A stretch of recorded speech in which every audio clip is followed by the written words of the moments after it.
मेरे प्यारे प्यारे बच्चों, यदि आप क्लास 12 का स्टूडेंट है और 2026 में बिहार बोर्ड इंटर का एग्जाम देंगे और आपका भी मेरे प्यारे प्यारे बच्चा पार्टी हिंदी का पेपर है, तो आज का क्लास आप सबके लिए बहुत ही ज़्यादा वीवीआई होने वाला है। क्योंकि आज के क्लास के अंतर्गत मेरे प्यारे प्यारे बच्चों, जो आपका हिंदी का जो एग्जाम होगा ना जी, हिंदी के एग्जाम में 100% आने वाला रियल पेपर लेकर के आए हैं। और आज के क्लास के अंतर्गत हम आपको बताएंगे, आज यहाँ पे 50 ऑब्जेक्टिव का सोल्यूशन करवाएंगे और तमाम प्रश्न आपके एग्जाम में सीधा का सीधा छपेगा। और यहाँ पे बात करते हैं मेरे प्यारे प्यारे बच्चों कि आपका टोटल हिंदी का जो पूर्णांक होता है, टोटल 100 नंबर का हिंदी का एग्जाम होता है मेरे प्यारे प्यारे बच्चों। और वहीं बात करते हैं ना जी समय सीमा के बारे में, तो समय आपको कितना दिया जाएगा, तो आपको 3 घंटे 15 मिनट का समय दिया जाएगा। और आप लोग जैसा कि जानते हैं कि 15 मिनट का जो समय होता है, क्या होता है, 15 मिनट का जो समय होता है, इसमें आपको एक्स्ट्रा समय दिया जाता है। इसमें आपको OMR का जो पेपर होता है ना जी, इसको पूरा रखना है। इसमें जितना भी डिटेल होता है सबको वहां पे फिलअप करना है। और उसके साथ ही साथ यहाँ पे आप लोग क्या कीजिएगा कि परीक्षार्थियों के लिए जो आवश्यक निर्देश होता है, इस निर्देश को, तमाम जो निर्देश को जरूर आप पढ़ लीजिएगा। एग्जाम में आपको बेहतर करने से कोई नहीं रोकेगा। और यदि आप चाहते हैं मेरे प्यारे प्यारे बच्चा पार्टी कि हिंदी में क्या है मेरे प्यारे प्यारे बच्चों, हिंदी में यदि आप 50 में से 50 नंबर लाना चाहते हैं ऑब्जेक्टिव में, इस वीडियो को केवल आप देख करके जाइएगा। अभी तक कुछ भी नहीं पढ़े हैं, आपको एग्जाम में एक भी नंबर नहीं कटेगा मेरे प्यारे प्यारे बच्चों। आपका जो पेपर रहेगा, यहाँ पे आपको लिखा हुआ मिलेगा खंड आ, क्या खंड आ मिलेगा, मतलब वस्तुनिष्ठ प्रश्न जिसमें रहेगा मेरे प्यारे प्यारे बच्चों। और यहाँ पे निर्देश को आप जरूर पढ़ लीजिएगा। निर्देश में क्या कहता है जी कि प्रश्न संख्या 1 से 100 तक के प्रत्येक प्रश्नों के वस्तुनिष्ठ प्रश्नों के 4 विकल्प दिए गए हैं। और उसके बाद क्या है, विकल्प दिए गए हैं जिनमें से कोई एक सही है। इन 100 प्रश्नों में से किन्हीं 50 प्रश्नों के ही आपको आंसर देना है। और सही विकल्प को आपको OMR जो आपका पेपर होता है, उत्तर पत्रक पे आपको रंगना है, मतलब चिन्हित करना। तो इस तरह से आप 50 प्रश्न का आंसर दीजिएगा। एक प्रश्न 1 नंबर का रहेगा, तो टोटल 50 नंबर का आपका ऑब्जेक्टिव पूछा जाएगा। और यहीं पे आपको स्पष्ट कर देना चाहेंगे, यदि आपका तैयारी नहीं है, आपको डर लग रहा है कि हमारा बेहतर परसेंटेज आएगा कि नहीं आएगा, तो आप लोग इस वीडियो को अंत तक देखिएगा। आपको ऑब्जेक्टिव में 50 में से 50 नंबर लाने से कोई नहीं रोकेगा। क्योंकि मेरे प्यारे प्यारे बच्चों, आपको पता होना चाहिए कि आपका यहाँ पे वायरल पेपर आने वाला है। क्या वायरल पेपर होने वाला है? तो आप लोग इस वीडियो को शुरू से लेकर अंत तक देखिएगा। अंतिम पर हारे बाबू, एग्जाम में बिल्कुल कम समय बचा हुआ, तो आप लोग मन लगा करके अपना पढ़ाई कीजिएगा। आपको एग्जाम में बेहतर करने से कोई नहीं रोकेगा। तो 1 नंबर का प्रश्न का सिंपल सा सीधा सा क्या कहना है जी, काफी ज्यादा मोस्ट इंपोर्टेंट है कि भगवान श्री कृष्ण किस कवि के पूज्य थे। मेरे प्यारे बच्चों, आप लोग याद रखिएगा, भगवान श्री कृष्ण यहाँ पे तुलसीदास के पूज्य थे। मोस्ट इंपोर्टेंट आपका वायरल प्रश्न होने वाला है। उसके बाद हमारे पास दूसरा प्रश्न दिया गया मेरे प्यारे प्यारे बच्चों 2 नंबर का, कि नाभादास की कविता किन कवियों के बारे में है मेरे प्यारे प्यारे बच्चों। तो नाभादास की कविता जो है मेरे प्यारे प्यारे बच्चा पार्टी, आप बताइए इसका किन किस कवियों के बारे में, आप लोग इसका सही आंसर बताइएगा। और काफी ज्यादा मोस्ट इंपोर्टेंट है, एग्जाम में कई बार पूछ लिए गए हैं। तो आप लोग क्या कीजिएगा मेरे प्यारे प्यारे बच्चा पार्टी, आप लोग यहाँ पे बताइएगा कि नाभादास की जो है यहाँ पे ऑप्शन नंबर बी को आप बिल्कुल सही कर लीजिएगा। ठीक है, तो चलिए उसके बाद हमारे पास अगला जो क्वेश्चन दिया गया मेरे प्यारे प्यारे बच्चों, यहाँ पे 3 नंबर का। तो 3 नंबर का प्रश्न का सिंपल सा सीधा सा कहना है ना जी, काफी ज्यादा मोस्ट इंपोर्टेंट है आपके एग्जाम के दृष्टिकोण से मेरे प्यारे प्यारे बच्चों। इसमें क्वेश्चन दिया गया कि जूठन शीर्षक पाठ क्या है। मेरे प्यारे बच्चों, हम लोग जानते हैं कि जूठन क्या है, आत्मकथा है। क्या है जूठन, जो है आत्मकथा है मेरे प्यारे प्यारे बच्चों। और उसके साथ ही साथ हमारे पास यहाँ पे नेक्स्ट प्रश्न 4 नंबर का दिया गया कि तिरिच के रचनाकार कौन है। मेरे प्यारे बच्चों, हम लोग जानते हैं कि तिरिच के रचयिता कौन है, उदय प्रकाश है। कौन है,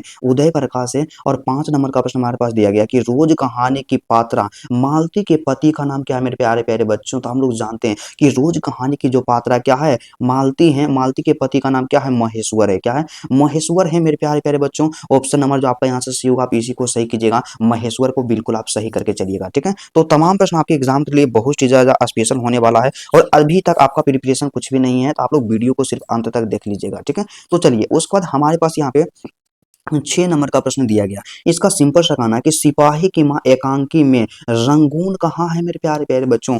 100% इंपोर्टेंट है। तो रंगून जो है बर्मा में है। कहाँ है रंगून, जो बर्मा में है मेरे प्यारे प्यारे बच्चों।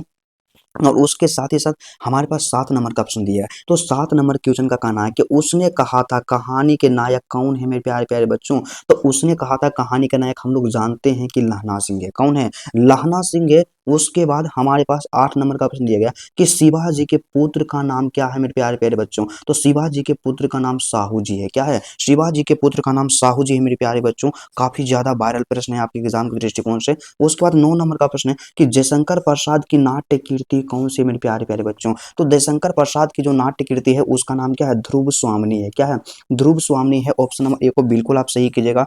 और उसके बाद हमारे पास 10 नंबर का प्रश्न दिया गया है, काफी ज्यादा मोस्ट इंपोर्टेंट है। तो इसका सिंपल सा कहना है कि सुकून की तलाश किसकी रचना है मेरे प्यारे प्यारे बच्चों? तो सुकून की तलाश जो किसकी रचना है? शमशेर बहादुर सिंह की है। किसकी है? शमशेर बहादुर सिंह की है। आपका वायरल क्वेश्चन है मेरे प्यारे प्यारे बच्चों। और 11 नंबर का प्रश्न है कि हारजीत शीर्षक कविता में मशक वाला का क्या क्या कर रहा है मेरे प्यारे प्यारे बच्चों? तो हारजीत शीर्षक कविता में मशक वाला जो है ना जी, सड़क को सींच रहा है, वायरल पेपर है और 100% स्टार वाला क्वेश्चन है मेरे प्यारे प्यारे बच्चों। तो कभी भी इस क्वेश्चन को आप इग्नोर नहीं कीजिएगा, जितना बता रहे हैं उतना पढ़ करके जाइएगा। यकीन मानिए एक भी क्वेश्चन आपसे एग्जाम में नहीं छूटेगा, क्योंकि सभी का सभी आपका बहुत ही ज्यादा गेसिंग क्वेश्चन है। और मेरे प्यारे प्यारे बच्चों, हमारे पास यहाँ पे 12 नंबर का प्रश्न दिया गया है। इसका सिंपल सा कहना है ना जी कि उसने कहा था कहानी, कैसी कहानी मेरे प्यारे प्यारे बच्चों? तो उसने कहा था जो कहानी है जने है ना जी, इनमें से सभी इसका सही आंसर होगा, क्योंकि क्या है कि युद्ध की भी कहानी है मेरे प्यारे बच्चों, दिव्य प्रेम की भी कहानी मेरे प्यारे प्यारे बच्चों, और प्रेम पर बलिदान की भी कहानी, क्योंकि लहना सिंह की मृत्यु हो जाती है। ठीक है, तो चलिए उसके बाद हमारे पास यहाँ पे दिया गया 13 नंबर का। तो इसका सिंपल सा कहना है ना मेरे प्यारे प्यारे बच्चा पार्टी, काफी ज्यादा खतरनाक प्रश्न है आपके एग्जाम के दृष्टिकोण से। 13 नंबर का कि लीड बीटर की नजर में जे कृष्णमूर्ति क्या थे? एग्जाम में कई बार पूछा गया, तो सबसे पहले कहेंगे आप लोग इसको वीवीआई जरूर कर दीजिएगा कि लीड बीटर की नजर में जे कृष्णमूर्ति क्या थे? तो विश्व शिक्षक थे। एग्जाम में कई बार पूछा गया और 2026 एग्जाम के लिए इसको गेसिंग कर दीजिएगा। ठीक है, उसके बाद हमारे पास जो प्रश्न दिया गया मेरे प्यारे प्यारे बच्चा पार्टी, यहाँ पे 14 नंबर का। इसका सिंपल सा कहना है कि जयशंकर प्रसाद का महाकाव्य कौन सा मेरे प्यारे बच्चों? याद रखिएगा, जयशंकर प्रसाद के महाकाव्य कौन सा है? कामायनी है। कौन सा है? कामायनी है। काफी ज्यादा मोस्ट इंपोर्टेंट है। और उसके बाद 15 नंबर का प्रश्न हमारे पास दिया गया है। तो सिंपल सा इसका कहना है कि पुत्र वियोग शीर्षक कविता की कवित्री कौन है मेरे प्यारे प्यारे बच्चों? तो इसकी जो कवित्री है पुत्र वियोग के, सुभद्रा कुमारी चौहान है। एग्जाम के दृष्टिकोण से 100% आपका वायरल पेपर है मेरे प्यारे प्यारे बच्चों। और उसके बाद हमारे पास 16 नंबर का प्रश्न यहाँ पे दिया गया कि ज्ञानेंद्र पति की कविता का नाम क्या है मेरे प्यारे प्यारे बच्चों? हम लोग जानते हैं कि ज्ञानेंद्र पति की कविता का नाम गाँव का घर है। क्या है? गाँव का घर है मेरे प्यारे प्यारे बच्चों। एग्जाम में कई बार पूछा गया और हम बस इतना कहेंगे, आपका तैयारी नहीं है आप वीडियो को देखिए, एग्जाम में पूरा का पूरा क्वेश्चन छपेगा। और हमारे पास प्रश्न है कि हिंदी साहित्य का सूर किसे कहा जाता है मेरे प्यारे प्यारे बच्चों? और इस क्वेश्चन को आप 100 स्टार लगाना ना भूलिएगा, इंपोर्टेंट है मेरे प्यारे प्यारे बच्चों। देखिए हिंदी साहित्य का सूर हम लोग याद रखते हैं, आप लोग जानते हैं कि सूरदास को कहा जाता है। क्या? सूरदास को कहा जाता है मेरे प्यारे प्यारे बच्चों। काफी ज्यादा मोस्ट इंपोर्टेंट प्रश्न है आपके एग्जाम के दृष्टिकोण से। और वही बात करते हैं जी अगला प्रश्न के बारे में। तो नेक्स्ट प्रश्न हमारे स्क्रीन पे शो होगा मेरे प्यारे प्यारे बच्चा पार्टी, 18 नंबर का। तो इसका सिंपल सा कहना है, आप लोग आंसर दीजिएगा मेरे प्यारे प्यारे बच्चों, कि नाभा दास का काव्य रचना क्षेत्र कौन सा मेरे प्यारे प्यारे बच्चों? एग्जाम में कई बार पूछा गया है। वृंदावन को याद रखिएगा कि नाभा दास का रचना काव्य रचना क्षेत्र जो है वृंदावन है। कहाँ है? वृंदावन है मेरे प्यारे प्यारे बच्चों। और उसके बाद 19 नंबर का प्रश्न है कि मुक्ति बोध का जन्म स्थान कहाँ है मेरे प्यारे प्यारे बच्चों? मुक्ति बोध का जन्म स्थान श्योपुर है। क्या है? श्योपुर है। काफी ज्यादा वायरल प्रश्न है, आपके एग्जाम में हर साल पूछा जाता है।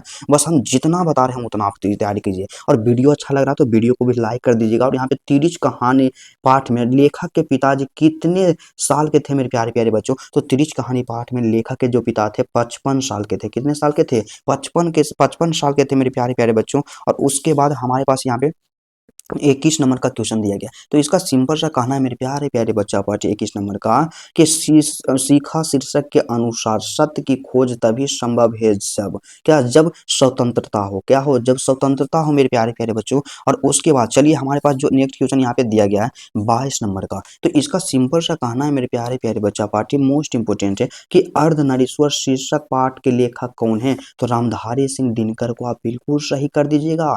तमाम प्रश्न आपका एग्जाम में छपेगा तो छपेगा, क्योंकि 12th ज्ञान का मतलब ही होता है क्वालिटी एंड कंटेंट होता है। और 23 नंबर का प्रश्न है कि रोज कहानी के लेखक कौन है मेरे प्यारे प्यारे बच्चों? तो हम लोग जानते हैं कि रोज हमारा जो कहानी है इसके लेखक कौन है? सचिदानंद, हीरानंद, बादशाह अज्ञे हैं। ऑप्शन नंबर जो आपका यहाँ से क्या हो जाएगा? ए हुआ। अब इसी को बिल्कुल सही कीजिएगा और लगातार आप वायरल पेपर का सोल्यूशन कीजिए, एग्जाम में आपको बेहतर करने से कोई नहीं रोकेगा। और उसके बाद हमारे पास मेरे प्यारे प्यारे बच्चा बाजी यहाँ पे 24 नंबर का प्रश्न दिया गया। तो इसका आंसर तमाम स्टूडेंट कमेंट करके बताइएगा कि क्या आंसर होगा मेरे प्यारे प्यारे बच्चों 24 नंबर का। कि पंडित चंद्रधर शर्मा गुलेरी की कहानी कौन सी है? हर एक बच्चा जानता है। तो चलिए प्रश्न संख्या 24 का आंसर आप लोग कमेंट करके बता दीजिएगा, इसका आंसर क्या है? आप सबका होमवर्क रहा। ठीक है, तो चलिए हमारे पास यहाँ पे 25 नंबर का प्रश्न है। और उससे पहले आप लोग क्या कीजिएगा, अपना नाम जरूर लिखिएगा मेरे प्यारे प्यारे बच्चों कि आपका नाम क्या है और आप कहाँ से हैं, मतलब आपका किस जिला में, आपको किस जिला से आते हैं, अपना जिला का भी नाम लिख दीजिएगा ताकि आप सबको हम पहचान जाएं। ठीक है, तो क्या है कि प्यारे नन्हे बेटे को कविता में लोहा किसका प्रतीक है मेरे प्यारे प्यारे बच्चों?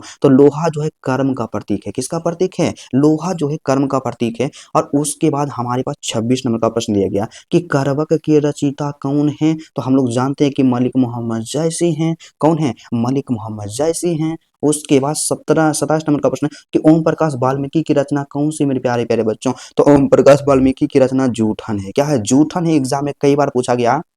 और उसके साथ ही साथ आपको 50 प्रश्न का सॉल्यूशन करवाएंगे और कमेंट करके बताइएगा कि आपका कितना सही हुआ मेरे प्यारे प्यारे बच्चों, ताकि हम आपका तैयारी का लेवल देख सकेंगे और सबके कमेंट को हम लाइक करेंगे। तो चलिए हमारे पास जो अगला प्रश्न दिया गया मेरे प्यारे प्यारे बच्चा पार्टी 28 नंबर का कि हंसते हुए मेरा अकेलापन के लेखक कौन है? मेरे प्यारे प्यारे बच्चों, हम लोग जानते हैं कि इसके लेखक कौन है? मलियज है। कौन है? मलियज हैं। उसके बाद नेक्स्ट प्रश्न जो हमारे स्क्रीन पे यहाँ पे दिया गया है मेरे प्यारे प्यारे बच्चा पार्टी, काफी ज्यादा मोस्ट इंपोर्टेंट है जी, 29 नंबर का कि परगीत और समाज के लेखक कौन है मेरे प्यारे बच्चों? तो परगीत और समाज के लेखक कौन है? नामवर सिंह है। कौन है? नामवर सिंह है। और उसके साथ ही साथ चलिए 30 नंबर का प्रश्न हमारे स्क्रीन पे यहाँ पे शो हो रहा है कि एक लेख और एक पत्र में पत्र के लेखक कौन है? तो हम लोग जानते हैं कि एक लेख और एक पत्र के लेखक भगत सिंह है। कौन है? भगत सिंह है मेरे प्यारे प्यारे बच्चों। काफी ज्यादा मोस्ट इंपोर्टेंट प्रश्न है, आपके एग्जाम में कई बार इस तरह के प्रश्न पूछ लिए जाते हैं। तो आप लोग इसको कभी भी आप लोग रख सकते हैं। ठीक है, तो आप लोग कभी भी कंफ्यूजन नहीं कीजिएगा। सभी का सभी वायरल पेपर लेकर के आए हैं और एग्जाम से पहले इसको देख करके जरूर जाइएगा। और 31 नंबर का प्रश्न है कि ओ सदा नीरा शीर्षक पाठ किस विधा के अंतर्गत आता है? तो ओ सदा नीरा जो है निबंध है। क्या है? ओ सदा नीरा निबंध है। आप लोग हमेशा याद रखिएगा। और उसके बाद नेक्स्ट प्रश्न हमारे स्क्रीन पे दिया गया है मेरे प्यारे प्यारे बच्चों 32 नंबर का कि मोहन राकेश की रचित नाटक संग्रह क्या है मेरे प्यारे बच्चों? तो आषाढ़ का एक दिन है। क्या है? आषाढ़ का एक दिन है। और उल्टा करके भी क्वेश्चन पूछेगा कि आषाढ़ का एक दिन किसकी कृति है? तो मोहन राकेश की हो जाएगी। किसकी हो जाएगी? मोहन राकेश की हो जाएगी। और उसके बाद 33 नंबर का प्रश्न है ना जी कि तुलसीदास के दीक्षा गुरु कौन थे मेरे प्यारे प्यारे बच्चों? तो तुलसीदास के दीक्षा गुरु कौन थे जी? यहाँ पे नरहरिदास थे। कौन थे? नरहरिदास थे। ऑप्शन नंबर जो आपका बी होगा बिल्कुल आप सही कीजिएगा, कई बार एग्जाम में पूछा गया। और उसके साथ ही साथ हमारे पास जो प्रश्न दिया गया 34 नंबर का कि भूषण को भूषण की उपाधि किसने दी थी मेरे प्यारे प्यारे बच्चों? तो कवि भूषण को भूषण की जो उपाधि दी थी मेरे प्यारे प्यारे बच्चा पार्टी, किसने दी थी? राजा रुद्र शाह ने। किसने? राजा रुद्र शाह ने। काफी ज्यादा आपका वायरल पेपर होने वाला है। और उसके साथ ही साथ हमारे पास जो प्रश्न है 35 नंबर का मेरे प्यारे प्यारे बच्चों, इसका सिंपल सा कहना कि जन जन का चेहरा एक शीर्षक कविता के कवि कौन है? तो जनजन का चेहरा एक शीर्षक कविता के कवि कौन है? गजानंद माधव मुक्ति बोध है मेरे प्यारे प्यारे बच्चों। और उसके बाद हमारे पास 86 नंबर का 36 नंबर का प्रश्न दिया गया है। तो 36 नंबर के क्वेश्चन का सिंपल सा कहना है ना मेरे प्यारे प्यारे बच्चों, वायरल पेपर आपके लिए लेकर के आए हैं कि रघुवीर सहाय का जन्म स्थान कहाँ है मेरे प्यारे प्यारे बच्चों? और एक आप कमेंट करके बताइएगा कि 2026 के एग्जाम में क्या आप 400 नंबर लाना चाहते हैं या 400 प्लस नंबर लाना चाहते हैं या केवल और केवल आप पास होना चाहते हैं? आप जरूर कमेंट करके बताइएगा मेरे प्यारे प्यारे बच्चों कि आप कितना नंबर लाना चाहते हैं और अपना नाम भी लिख दीजिएगा। तो क्या है कि रघुवीर सहाय का जन्म स्थान कहाँ है मेरे प्यारे बच्चों? तो लखनऊ में। कहाँ है? लखनऊ में मेरे प्यारे प्यारे बच्चा पार्टी। काफी ज्यादा आपका वायरल पेपर होने वाला है। तो लगातार आप लोग मेहनत करते रहिएगा, एग्जाम में आपको बेहतर करने से कोई नहीं रोकेगा। और उसके साथ ही साथ चलिए हमारे पास 37 नंबर का प्रश्न दिया गया है और कितने बच्चे इस क्वेश्चन का आंसर दे पाते हैं मेरे प्यारे प्यारे बच्चों? तो क्वेश्चन का सिंपल सा कहना है कि अधिनायक शीर्षक कविता किस पुस्तक से ली गई मेरे प्यारे प्यारे बच्चों? तो अधिनायक शीर्षक कविता जो है ना जी, आत्महत्या के विरुद्ध से ली गई है। एग्जाम में कई बार पूछा गया, इसको याद रखिएगा, 2026 एग्जाम में आपका छपेगा। तो चलिए हमारे पास यहाँ पे 38 नंबर का प्रश्न है कि अशोक वाजपेयी का जन्म कब हुआ मेरे प्यारे प्यारे बच्चों? तो 1941 में हुआ था। कब हुआ था? 1941 में हुआ था। उसके बाद यहाँ पे 39 नंबर में है कि कवि ने क्या क्या है, क्या कवि ने कहा क्या है मेरे प्यारे प्यारे बच्चा पार्टी? तो कविता संग्रह है। क्या है? कवि ने कहा जो है क्या है? कविता संग्रह है। और उसके बाद हमारे पास 40 नंबर का प्रश्न दिया गया, इसका सिंपल सा कहना है मेरे प्यारे प्यारे बच्चों कि विनोद कुमार शुक्ल का निवास स्थान कहाँ है? मेरे प्यारे प्यारे बच्चों, आपको पता होना चाहिए कि विनोद कुमार शुक्ल के निवास स्थान कहाँ है? यहाँ पे रायपुर छत्तीसगढ़ है। कहाँ है? रायपुर छत्तीसगढ़ है मेरे प्यारे प्यारे बच्चों। और उसके बाद हमारे पास 41 नंबर का प्रश्न दिया गया ना जी, काफी ज्यादा मोस्ट इंपोर्टेंट है मेरे प्यारे प्यारे बच्चा पार्टी कि हार जीत किस प्रकार की रचना है मेरे प्यारे प्यारे बच्चों? तो हार जीत जो है गद्य कविता है। क्या है? गद्य कविता है। एग्जाम के दृष्टिकोण से आप लोग 1000 स्टार लगा दीजिएगा, क्योंकि इससे दूसरा तरह से भी क्वेश्चन पूछा जाएगा कि निम्नलिखित में से गद्य कविता कौन सी है? तो हमारा क्या हो जाएगा? हार जीत हो जाएगा। ठीक है। तो आप लोग दोनों तरह से याद रखिएगा। और उसके साथ ही साथ हमारे पास जो नेक्स्ट प्रश्न दिया गया है मेरे प्यारे प्यारे बच्चा पार्टी, यहाँ पे इसका सिंपल सा कहना है ना जी कि बाल कृष्ण भट्ट की रचना बातचीत क्या है मेरे प्यारे बच्चों। हम लोग जानते हैं कि ललित निबंध है। क्या है? ललित निबंध है मेरे प्यारे प्यारे बच्चा पार्टी। और उसके बाद हमारे पास यहाँ पे दिया गया है क्या है 43 नंबर का प्रश्न कि संपूर्ण क्रांति का नारा किसने दिया था मेरे प्यारे बच्चों। तो हम लोग जानते हैं कि संपूर्ण क्रांति का नारा किसने दिए थे? जयप्रकाश नारायण ने दिए थे। किसने दिए थे? जयप्रकाश नारायण ने दिए थे। तो चलिए हम लोग ऑप्शन को देख लेते हैं मेरे प्यारे प्यारे बच्चा पार्टी। तो हमारे पास ऑप्शन जो यहाँ पे दिया गया, क्या हमारे पास जो यहाँ ऑप्शन दिया गया मेरे प्यारे प्यारे बच्चों, ऑप्शन नंबर सी को बिल्कुल सही कीजिएगा कि जयप्रकाश नारायण हो जाएगा इसका बिल्कुल सही आंसर। ठीक है। उसके बाद 44 नंबर का प्रश्न हमारे पास दिए गए हैं। तो इसका सिंपल सा कहना है कि दिनकर जी को किस कृति पर भारतीय ज्ञानपीठ पुरस्कार प्राप्त हुआ मेरे प्यारे प्यारे बच्चों। तो उर्वशी पे प्राप्त हुआ। किस पे प्राप्त हुआ? उर्वशी पे प्राप्त हुआ। और उसके बाद यहाँ पे 45 नंबर का प्रश्न दिया गया कि भगत सिंह ने कैसी मृत्यु को सुंदर कहा है। तो भगत सिंह कहते हैं कि देश सेवा के बदले दी गई फांसी जो है सबसे सुंदर मृत्यु है मेरे प्यारे प्यारे बच्चों।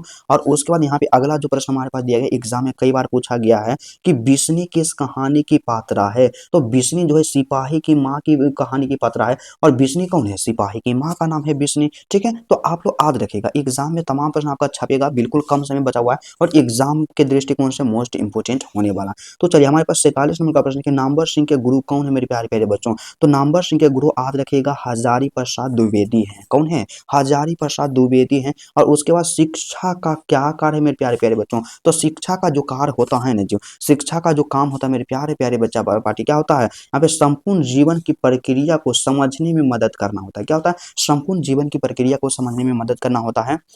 और उसके बाद हमारे पास यहाँ पे 49 नंबर का प्रश्न दिया गया कि तुलसीदास के पद किस भाषा में मेरे प्यारे प्यारे बच्चा पार्टी। तो तुलसीदास का जो पद है ना मेरे प्यारे प्यारे बच्चा पार्टी, तुलसीदास का जो पद है मेरे प्यारे प्यारे बच्चा लोग कौन भाषा हो जाएगा? अवधी भाषा हो जाएगा। और उसके बाद हमारे पास प्रश्न है 50 नंबर का कि जयप्रकाश नारायण को किसका दलाल कहा जाता है। एग्जाम में कई बार पूछा गया है, 100% इंपोर्टेंट कीजिएगा कि जयप्रकाश नारायण को अमेरिका का दलाल कहा जाता है। मेरे प्यारे प्यारे बच्चों आप कॉमेंट करके बताइएगा कि यदि आपको वीडियो अच्छा लगा तो सबसे पहले आप लोग पहला काम वीडियो को आप लोग दिल से लाइक कर दीजिएगा। और मेरा टारगेट है आज के वीडियो पे आपको 1000 लाइक पूरा कर देना मेरे प्यारे प्यारे बच्चों। और यदि आप चैनल पे नए हैं तो चैनल को सब्सक्राइब कर लीजिएगा, एग्जाम में कभी भी दिक्कत नहीं होगा। और सबसे ज्यादा जरूरी चीज क्या होता है कि आप कमेंट करके बताइएगा कि आपका कौन सा जो सब्जेक्ट है मेरे प्यारे प्यारे बच्चा सबसे ज्यादा कमजोर है। आप जरूर कमेंट करके बताइएगा, हम उसका सोल्यूशन करवाएंगे। तो चलिए आज की क्लास को यहीं पे रहने देते हैं, फिर आपसे मिलते हैं नेक्स्ट वीडियो में नेक्स्ट टॉपिक के साथ। तब तक के लिए जय हिंद।